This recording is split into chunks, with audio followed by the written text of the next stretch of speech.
Samahan nyo kami. Kakain kami ng hapunan. Yung ulam namin is replay lang tayo ha. Ayan. Caldereta tsaka battery. Replay lang tayo pagkagabi.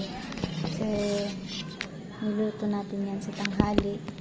Muna nakakaon guys. At niluto pa.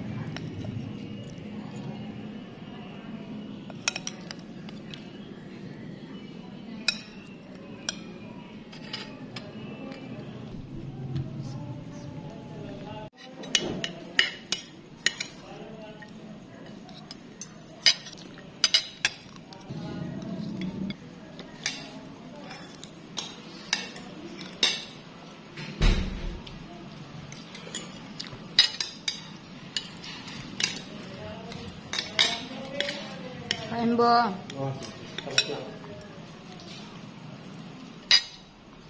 Doon sa pato.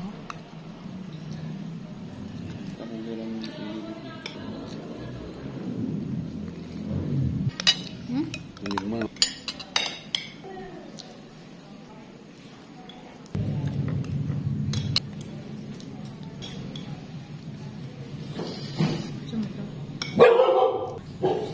Kumakain naman siya ng ganun.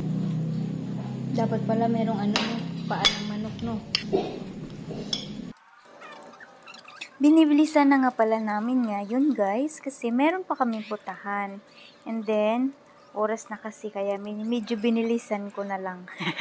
Ikaw, guys, finance forward ko na lang, guys, para medyo mas mabilis.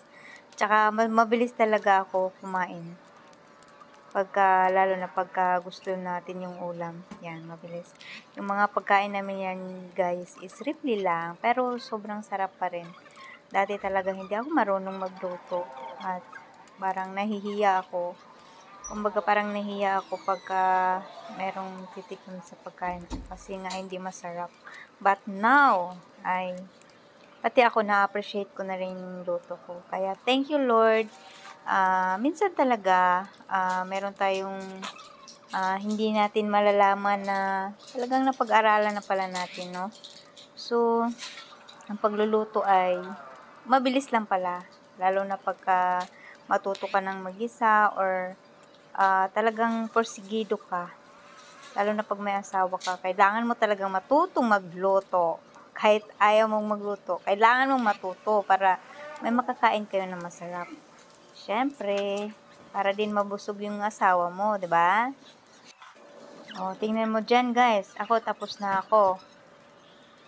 Mas nauna pa ako sa asawa ko kumain.